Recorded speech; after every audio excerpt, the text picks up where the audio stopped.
नमस्कार दर्शक बंधु। आज माया और ममता सीरियल रे देखिबाकू मिलिबो एक भयंकर धमाकादार सीन।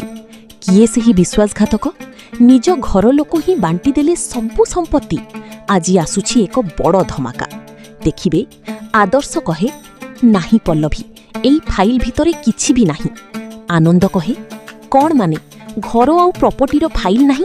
ओ माय गॉड ए सबु नेला किए। बाहर शत्रु तो अनेक थांती किंतु जेतेबेले निज घर लोक ही शत्रु साजंती सेतेबेले बंचिबा कष्टकर होई जाए। रूपसांको हाथकू ई फाइल गला किपरि। पल्लवी कहे निश्चय ए सबु आम घरर किही करिसंती कारण बाहरर लोक इमिति काम करि परिबे नाही। आदर्श कहे किंतु घर लोक मध्यरु किए होई पारे ए सबु किए करिथिबो।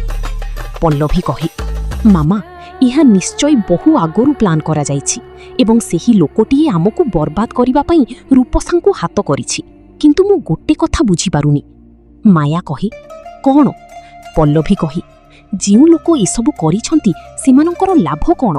सेमाने एते बड़ रिस्क नै रूपसांको सबु प्रॉपर्टी फाइल काहेकि देले।